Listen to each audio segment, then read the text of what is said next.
the Brookes Bench with your host, Brooke, aka Shiggy, and my co-host, Brooke. What's up, y'all? And Megan. Going on. Alrighty. So enthusiastic. I know, her intros are so great, honestly. Before we get started, hit that subscribe button. Maybe like the video. Maybe comment something. Share it to your friends, families. Yeah. Share it around. We're on the road to 500 subscribers. We have to set goals. What are we at? Well, I think 186. That's pretty good. Yeah, That's almost halfway there. Good. Did our lucky winner ever reach out? I was about to say, we might have to rerun the 100 subscriber giveaway. I don't know how we're going to do that yet, but we will rerun it. But yeah, follow us on social media, Instagram, TikTok, Twitter. We're there. Okay? Let's get into it. We're going to go over some news from this week. We're going to start off with the WNBA first, because obviously the lottery draft was today, which is the 10th. They were announced. So the 4th pick went to Seattle, 3rd pick went to Phoenix, 2nd pick went to LA, and then the 1st pick went to Indiana. Okay, you guys watched it, right? Yeah, I did watch it. On the 4th pick, did she not say the first pick? She was like the first pick of the lottery. Oh, I didn't catch it. And then it popped up 4. Oh, no, I didn't catch it. I didn't catch that. Dang. I think Selena was like, I was like, did they say the first? She's like, I think so. Oh my God. Of course. It's always something, right? But hey, Noelle Quinn's face when she got the 4th pick, she was like, damn. Yeah. I was sad for them too. I was hoping they got a higher pick. Okay, was it not anticlimactic? Yeah, it was like, they kind of did it and they're like, all right, 4, 3, 2, 1. All right. And the show's over. And I was like, what was the point of them standing there? I don't know. They always do that. They do it for the men too. It was just so short. It just kind of just like, okay. It felt awkward. Yeah. Mm-hmm. I thought we were going to get a little bit more storytelling. Some excitement. Team. It goes hand in hand with draft night. That is, you know what? You are right. Draft night for WNBA is also kind of like... It's cringy almost. You know what they should do is make this in the morning of the draft day. Boom. Here's the top 4. Oh, go. Wow. Really throw everyone off. No chance to plan. No strategy. Whatever. Best player available. 8 hours. Here's my probability. If I'm first, we're going here. If I'm second, we're going... Yeah. Make it fun. That's chaotic. That is literally chaotic. But come on. They already put Caitlin Clark in an Indiana Fever jersey all over social media. Honestly, that's perfect for Indiana. That's all they needed. They needed a Caitlin She'll be Clark. happy too. That's close to home still. Oh, is it? Oh, well, good for her. But she still hasn't declared. I think she is. I think she's bored. She's running college. We need a challenge now, Caitlin. You need a challenge. Well, her best friend, that Martin girl, the one she asked to come back, she's done. She? Oh, okay. Remember the one that she's doing nursing school and playing basketball? Remember that one? Okay, yeah. Yeah. Okay, well, Caitlin also, Clark. Now that we're on the subject of Caitlin Clark, what is going on with her, dude? About to get banned. Huh? We're about to get banned. No, I just there's a couple clips and the way she's playing where I'm like, what are you doing? Why are you being where she pushed that girl? Disrespectful. Yeah. I think I've seen that. I was like, I wish you could pop it up. You should pop up the one I sent you and was like, where's the foul? Oh yeah. Because that one was weird. That was weird. But the one with her pushing people, unnecessary. I know that was a little being annoyed all game, but chill. Yeah. That was a little ooh girl. Okay. That was bad. Yeah. The comments. Oh my gosh. We're gonna move on now, Megan.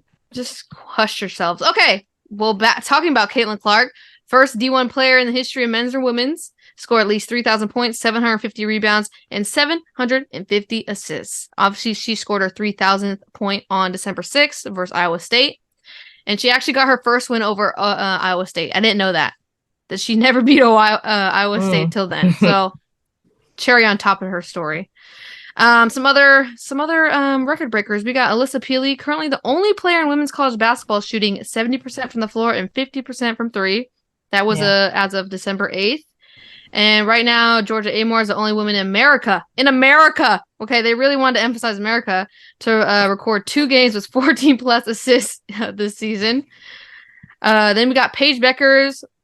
She scored her 1,000th point in 55 games, and she tied Maya Moore for fastest player in program history to reach 1,000 points. And it was the 3. Did you see it? It was a nice shot. Or no. No, that was Caitlin Clark, right? No, I didn't see Pages. I didn't see It was Pages. the layup. Yeah, it was Okay. the layup. It was the layup. And Yeah. she fell, right? Yeah. Okay, Yeah, now It was a contact layup. Run me a Paige Becker's jersey right now. And anyone, we're huge Paige Beckers fans. We're here for her comeback.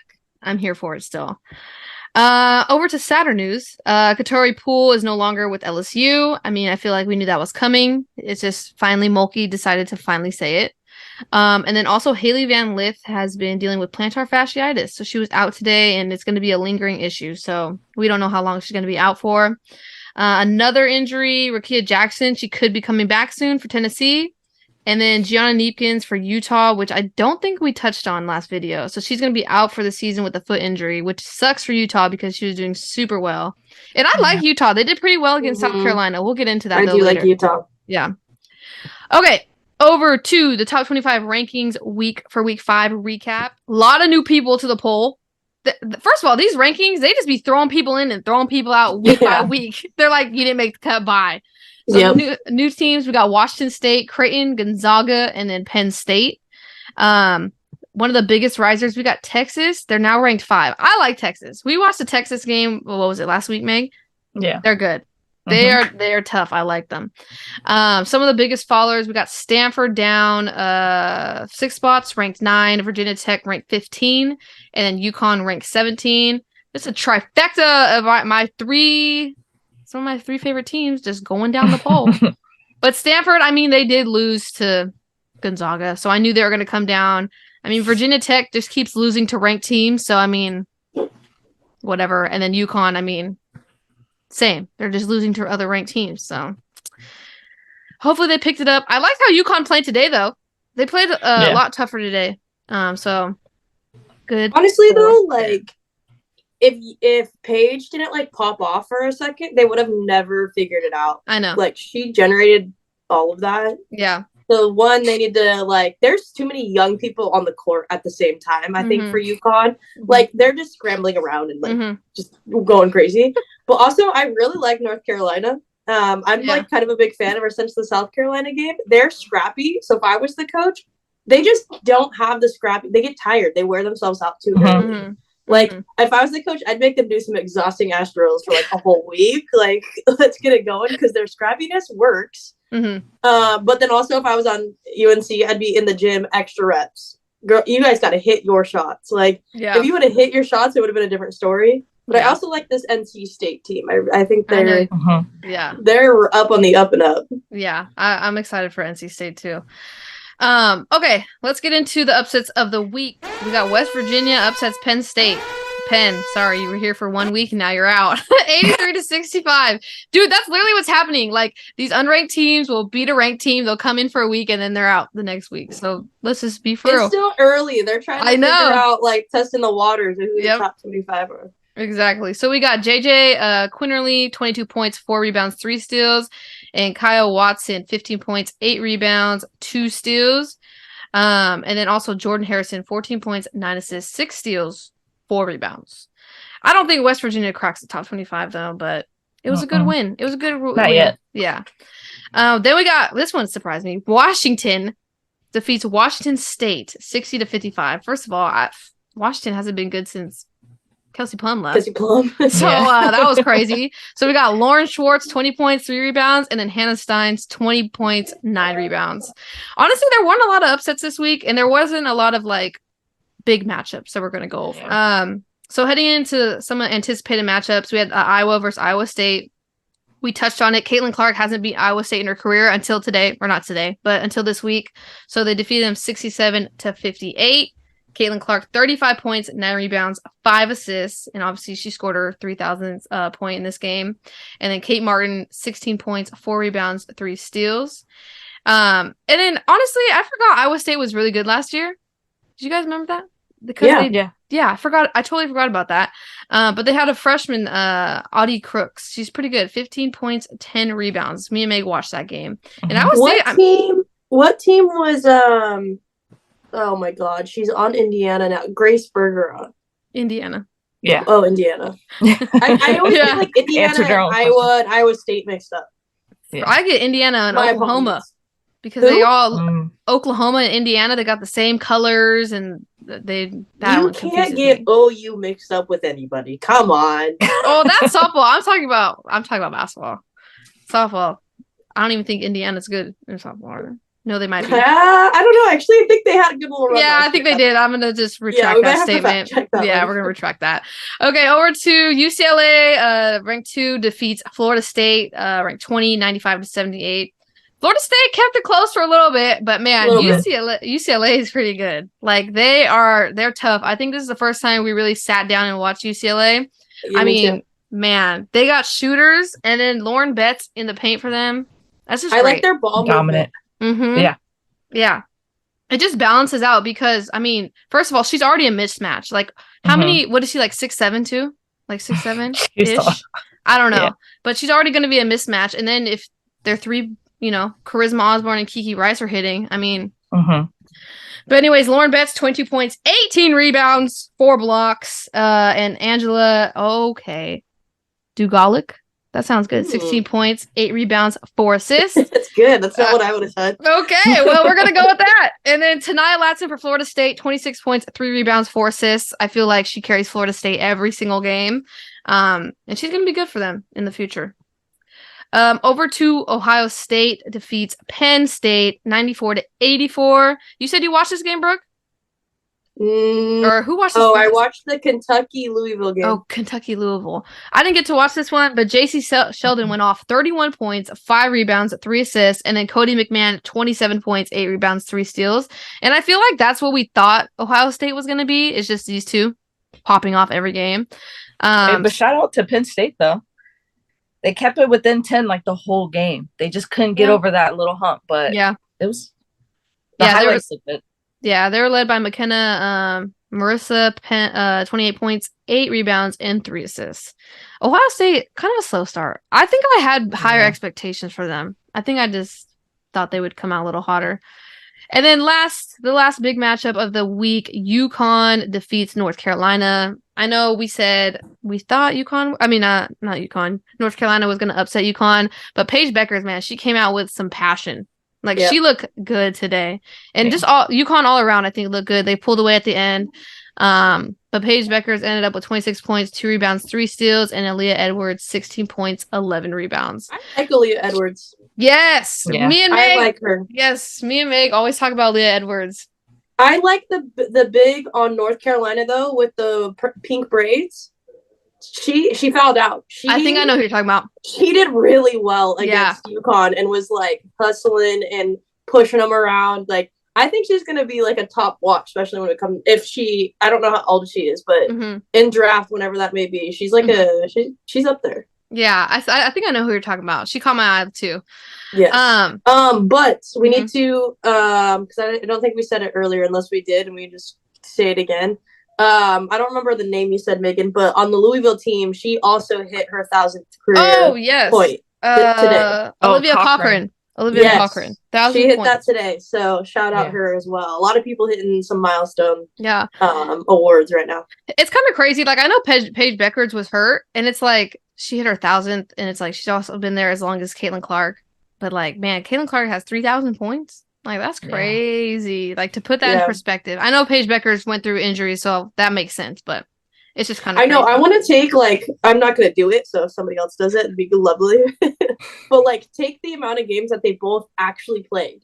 And then, like, compare by games played instead of years to see, like, how quick. Like, that's crazy. Yeah. To see if we had a healthy Paige Beckers, to see if she'd be on the same trajectory, kind of. Yeah, where she would be. We'll never get to see that, but no, that'd be cool to chart out. Okay, WNBA. Yeah. Yes, definitely. Well, I hope she declares. I don't know if she's going to declare, though. Paige Beckers. I mean, she probably has, like, 2 more years of eligibility with all the injuries? Yeah, I think so. I'd play at least another year. Let everybody else go in the draft and then put your name higher. See? And she knows. Go ahead. Go ahead. No, I was going to say, we were trying to predict who the top 4 picks were, me and you, remember? Yeah. And we're like, but I don't even know who's all declaring. Like, I need to see who's going to declare, and then I will make my judgment off that. Because, like, we're speculating all these people are declaring, but they still haven't declared yet. So it's, like, kind of a waste for the early mocks. And especially as you guys even picture her at Phoenix? Like, What are your thoughts? I've been saying Paige Becker's the Phoenix. Yeah. I don't like that. Because you don't like Phoenix. I don't like it at all. You don't like Phoenix. But Phoenix needs a good guard. Minnesota. Send her to Minnesota. That's too far. Their pick is too far. She's not dropping that far, I don't think. Yeah. Paige, if she was in the top 4, Seattle. Anywhere but Phoenix. Don't go there. But Phoenix is looking for that new star. So they would build around Paige. They would. It would take a while. But yeah, they would. But then they're gonna need a big because they're looking for a new star because everybody's old as shit. I know. Yeah. Well, it's like they either go if big. You have to choose a star. They either go a big or they go a guard. So it's up in the air. So she might not go to Phoenix. If she drops to Seattle, though, I think Seattle will take her. I think. Her and Jewel? Yeah. Yeah. Yeah. I don't know if she's gonna drop that far though. And Ezzy? Yeah, that's gonna be good. That's good. That would be good. No, she'll probably go to LA. Oh, LA. I thought that too, but I don't know. I don't like it at all. LA's a mess. They have too many guards, and they need to figure out. I was gonna say LA needs a healthy big. Yeah. Okay, so up next for week 6, there's only one good game: Louisville versus UConn. They're the only top 25 ranked that are playing that week. I'm sure there's going to be upsets, but that's really the only game in the top 25 that's being played. As of now, the rankings come out on Monday. But before we end it, we said we would bring our early predictions for Freshman of the Year and Player of the Year. So do you guys have yours? Go ahead, say yours, Brett. Okay, I'm not going to conform.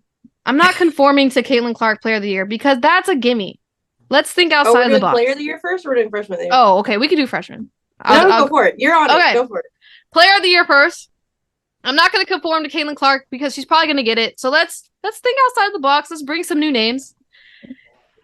This might surprise some people, but I think it should be Cameron Brink. Oh, snap! Talk about it. Let's talk about it. Okay, I think she's underrated, first of all. I think she should be in the top 4. She was in the past mock draft, okay? And she's a versatile big. She can hit the 3 occasionally, but let's be for real. For me, it was between her and Cardoso, but I think Cameron Brink's a little bit more versatile on the edge. Oh, you want a big to be the Player of the Year? Yeah. Okay. Come on. That's more fun. I just want to throw another name to talk about to bring in discussion. I think Cameron Brink's been having a good season. Before she got sick on the Gonzaga game, we can't fault her for that, okay? She got sick, okay?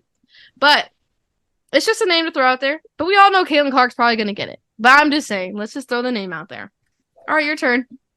Yeah, I was going to say Caitlin Clark. I don't see anyone beating her. I know, but just put someone in competition. We all know it's going to be Caitlin Clark. Who can rival her? I don't know. That's crazy. Yeah. I think you have a good idea with Cardoso and South Carolina. I think probably the best bet on that team. You have Elizabeth Kitley or Georgia Moore, but I think Kitley might take that Player of the Year in that conference. If Paige plays how she played today the rest of the year, she's a candidate. Okay. If she doesn't, because it's UConn has had a hell of a year already. I don't think so. But I like Meg said, I don't see anybody beating Caitlin Clark. Hey, honestly, we have to postpone that because we gotta wait till conference play. Because right now it is a little unfair. That's why it's called early, Megan. It's called early. No, I don't even want to predict. Right now it's gonna be Caitlin Clark until we all know it's gonna be Caitlin. Okay, fine. Let's go to Freshman of the Year then because that was just no fun. Freshman of the Year, I'm going Juju Watkins. I don't care. I know Hannah Hidalgo is having a great year. I'm Hidalgo, but Juju has a 30-point game every game and is literally carrying USC by herself to a historic season. Forget that. It's Juju. They're currently going off on UC River. At this point, Juju might be a contender for Caitlin Clark. Okay, put her in there. No, it's like, but why Hidalgo, Megan? End it there. Because to come in and be a freshman point guard, that's hard. You gotta run the plays, you gotta make sure everyone else is on the same page. She's been playing great D. I think let me look it up. Her steals, she's averaging 2-3 a game. So I don't know. she's doing good in my eyes, and I feel like they played a little more competition. Okay. All right, You're saying Hannah Hidalgo, Meg? Yeah. Okay. It's gonna be one of those two. Yeah. Like regardless. What's her face on South Carolina? Is that girl Fuwiley? Is she a freshman? Yeah, she's a freshman. Yeah. She's a contender, but I don't think she's gonna win. Yeah, she doesn't get enough minutes. I was gonna say I don't think she's ready. Like potentially, but okay. I'm surprised you didn't even mention like Alyssa being in the running, especially with her teammate hurt. Alyssa Pilley? I mean, yeah. It's gonna, they're gonna have to give it to her all the time as long as she can stay out of foul trouble. I mean, she's solid. Watching her today, she's solid. And the post and the. I mean, we said All-American selection for her in the beginning of the season, but she's definitely underrated. She's not talked about enough, but I don't know. I just went with Cameron Brink. I just went with my gut. No. Yeah. But let us know in the comments who you guys think your early predictions are that are not Caitlin Clark, because we know Caitlin Clark's going to win. Let's just get some other competition in there, okay? But hit that subscribe button, like, comment, share on the road to 500 subscribers. We will be rerunning the 100 subscriber giveaway at some point. I have to brainstorm that, okay? But yeah, thank you guys for tuning in. Make sure to check out the week 5 highlights. And yeah, we'll be back next week with more videos. Peace. Peace.